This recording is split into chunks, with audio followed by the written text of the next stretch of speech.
friendship, romance, and surprising encounters, a tale of love and intrigue. Zachary has returned from his business trip. When you have time, you can take him to meet Aunt Audrey. Liberty changed the topic. Liberty couldn't determine for sure whether Zachary was connected to the wealthiest family in Wiltspoon, but their aunt, being the wife of Stone Group's chairman, might have known the York brothers. If Serenity took Zachary to meet her, they would soon find out if he had deceived her about his identity. Mrs. Lane listened in and thought to remind Zachary when he returned home in the evening.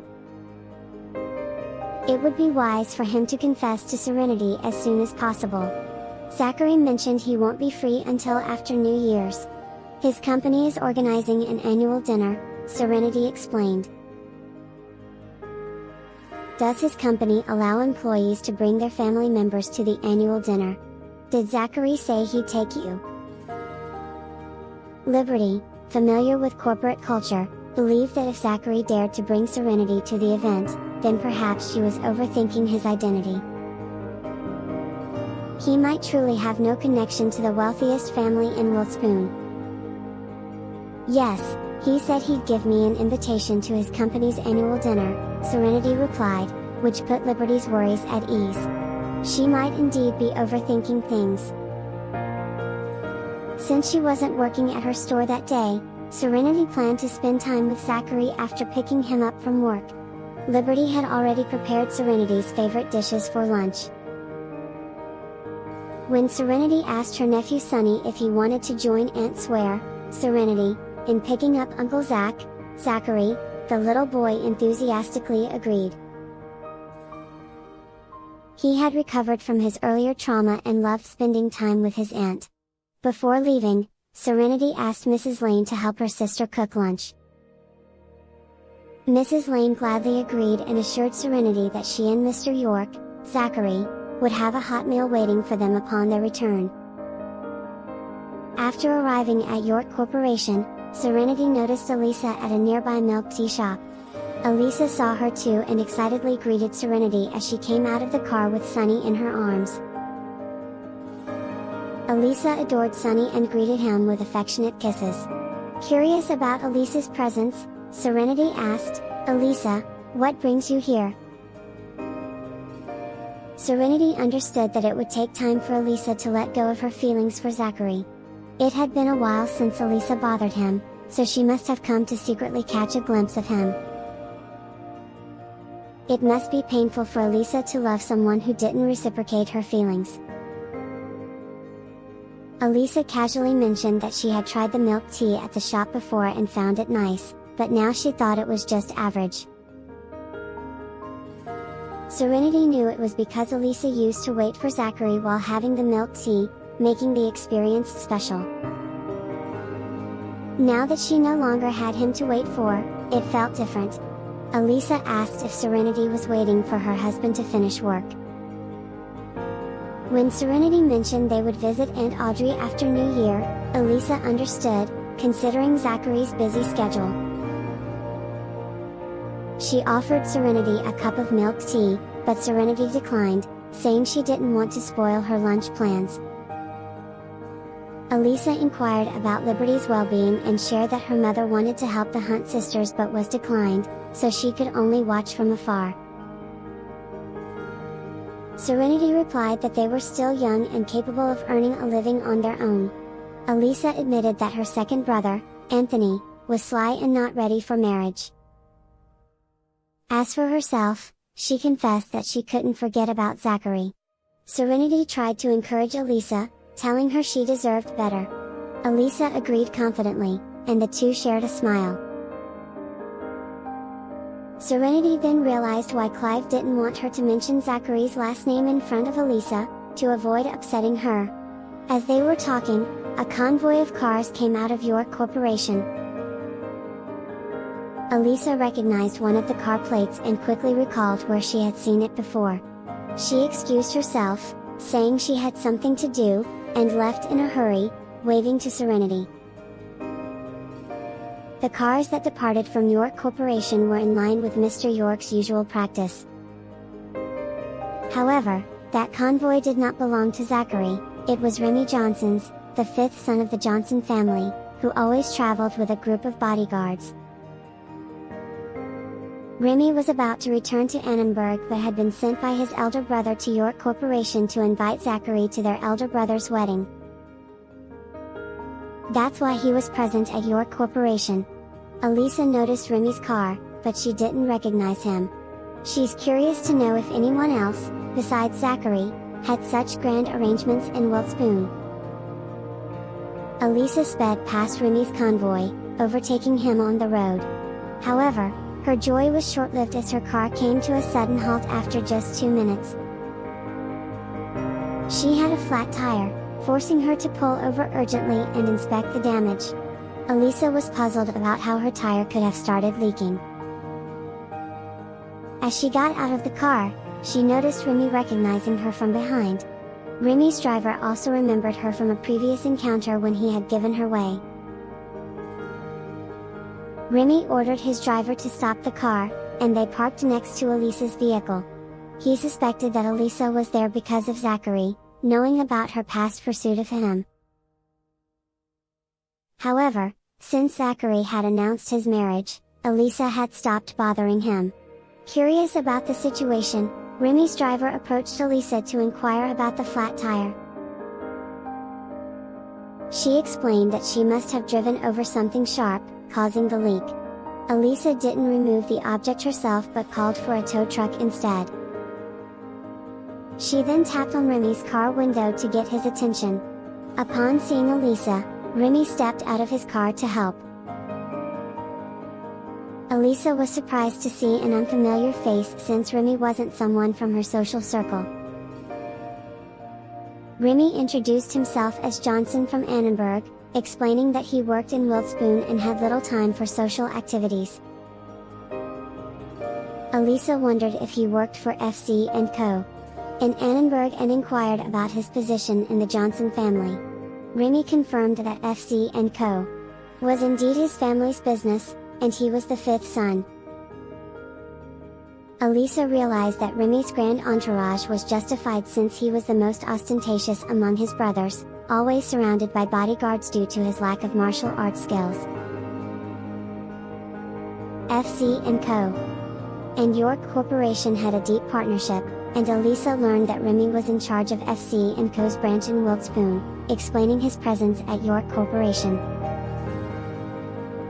Elisa, being from the prestigious Stone family, knew about FC & Co. in Annenberg, recognizing it as a multi-billion-dollar corporation similar to York Corporation. Both families were among the wealthiest in their respective cities and were known for their harmonious relationships, working together as a cohesive and well-bonded unit. The York family's success and longevity at the top of the social hierarchy were attributed to their excellent upbringing, which fostered amiable relationships among the family members. Unlike many rich families, the York brothers were supportive of each other, not driven by personal interests, and were unwilling to compete for control of the family business. Zachary, as the eldest grandson and the chosen successor, carried the weight of that responsibility. As Elisa and Remy conversed, he kindly offered her a ride, but she declined, stating that her driver would pick her up. She had followed Remy out of curiosity but now had no need to continue since her car had a flat tire. Meanwhile, Serenity was waiting for Zachary at the entrance of his office. After Elisa's departure, Serenity went into the milk tea shop, messaged Zachary, and informed him of her presence. Their playful and affectionate exchange revealed the growing intimacy between them. Zachary, happy to see Serenity, came out with a bright smile, surprising everyone. He was known for his serious demeanor, so his smile caught everyone off guard. He joked with Serenity, wondering why she didn't bring her car to pick him up, to which she playfully pinched his cheek. Their loving interaction reflected the positive changes in their relationship, a result of Serenity's training, as advised by Grandma May to mold a good husband. Observing Serenity's reluctance to give him a kiss in public, Zachary playfully suggested that he could kiss her instead. Without waiting for her response, he leaned in and gave her a quick peck on her red lips. The loving moment was interrupted when they decided to head back for lunch with Serenity's sister. Zachary offered to drive, and Serenity agreed without objection. As they drove, Serenity shared that she had seen Elisa at the milk tea shop earlier, still seemingly affected by her feelings for Zachary's boss. Elisa quickly left when a convoy, which she assumed might belong to Zachary's boss, exited the office building. Zachary realized that Elisa mistook Remy's convoy for his, and he was relieved that they hadn't encountered each other. He considered whether Elisa and Remy knew each other and whether he could potentially introduce Remy as a match for Elisa, deflecting her feelings away from him. Zachary recalled how Clive had helped keep his true identity hidden from Elisa to protect her relationship with Serenity. He pondered if Elisa could transfer her feelings to someone else, like Remy, to accept his marriage to Serenity. Clarifying the convoy's owner, Zachary informed Serenity that it was an important client, Remy Johnson, the fifth son of the Johnson family in Annenberg. He spoke highly of Remy, describing him as a great man and a gentleman well regarded in the business circle. Zachary had previously considered Remy as a potential match for his cousin Jasmine, but she was not interested in marrying someone from another city or a wealthy family like the Johnsons. Serenity questioned whether Elisa had mistaken Remy's car for Zachary's, but Zachary humorously suggested that Elisa might have actually fallen in love with Remy Johnson instead. Serenity believed it was unlikely, but she acknowledged that Elisa must have found something intriguing about Remy to catch her attention. Serenity and Zachary decided to wait and see how things unfolded between Elisa and Remy, and if they got along well, they could offer some behind-the-scenes help in their potential relationship. Zachary admired Elisa's kindness towards Serenity and appreciated those who treated her well.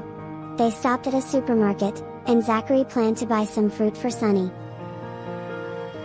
Serenity jokingly reminded him not to buy any more toys as Elisa always showered Sunny with toys during her visits. Zachary expressed his gratitude for the love Sunny received from everyone and had plans to groom Sunny to become a prodigy using the York family's methods during vacations. They discussed how Hank's mother often complained to Liberty about Jessica and tried to convince her to remarry Hank. However, Zachary felt that as long as Hank's mother didn't try to take Sunny away, it might be interesting to hear her complaints and see Hank and Jessica struggle in life. They both found a bit of amusement in gossiping about others. Serenity and Zachary had a pleasant time shopping together at the supermarket, picking out various fruits. When they arrived at Liberty's rented house, Liberty couldn't help but nag at them, showing her typical sisterly concern. She didn't reprimand Zachary but focused her nagging on Serenity instead, reminding Serenity that Zachary still had to repay the mortgage and should be saving some money despite his high income.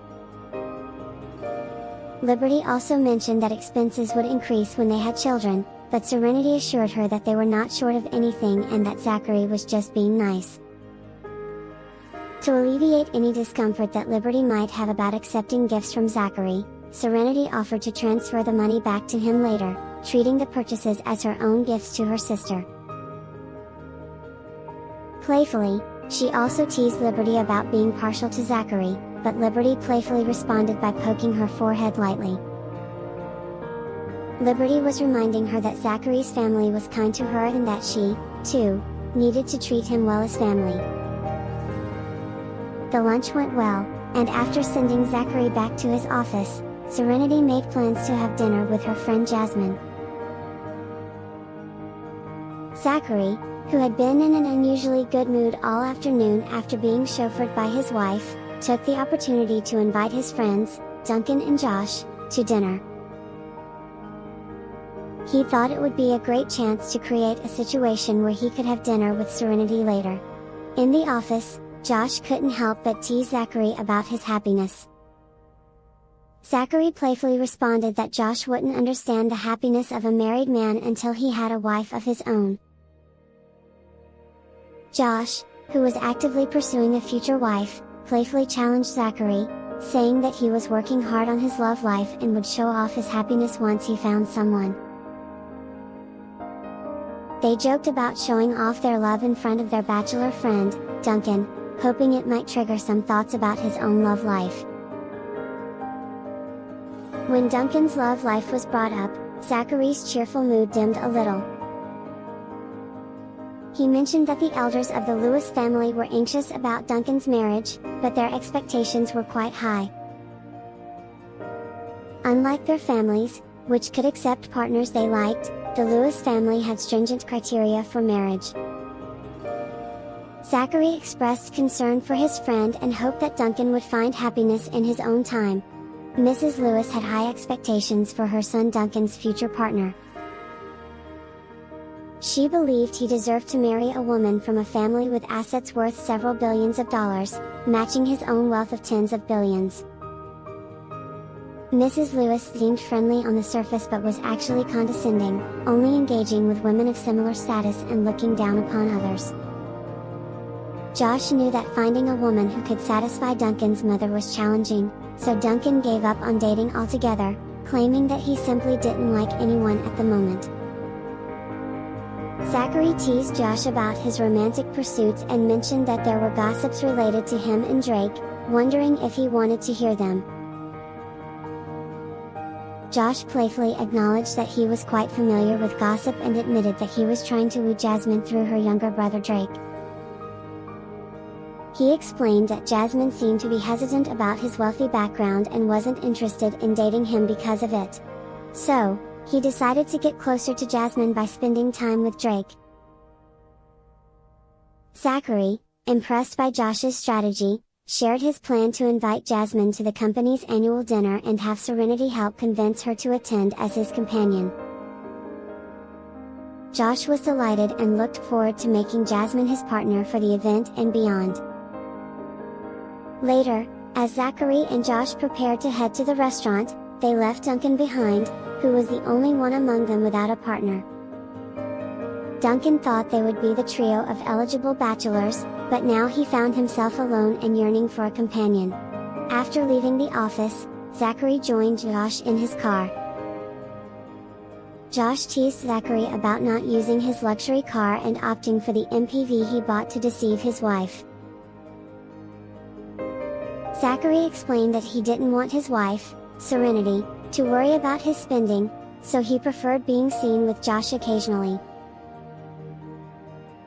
Despite Zachary's wealth, Serenity had expressed concern about him being careless with money. Josh jokingly commented that Serenity was the real boss in their relationship. As they talked, Zachary's phone rang. It was Serenity calling. They had a sweet conversation, and Zachary felt better, realizing he didn't need to compare himself to Jasmine, Serenity's best friend. He understood that Serenity's love and commitment were with him, and he didn't need to be jealous. Meanwhile, during dinner, Serenity and Jasmine ordered plenty of dishes, and Serenity didn't mind her husband seeing her enjoy her meal. As Zachary pretended to coincidentally meet Serenity at the restaurant, he was greeted warmly by Jasmine as well. Upon spotting Josh nearby, Jasmine greeted Josh with a smile and asked Zachary why they are there.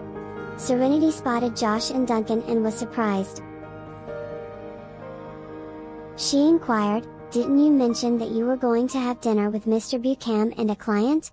Is that client Mr. Lewis?" Zachary confirmed her assumption with a nod.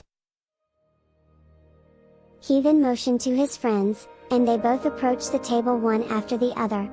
Serenity got up and greeted Josh and Duncan warmly, while Jasmine also stood up to exchange pleasantries. After the introductions, Serenity casually suggested, "If you guys don't mind, you can join us." "Sure?" Zachary responded eagerly, showing his enthusiasm. Josh turned to Jasmine and asked politely, "Miss Ox, do you mind?"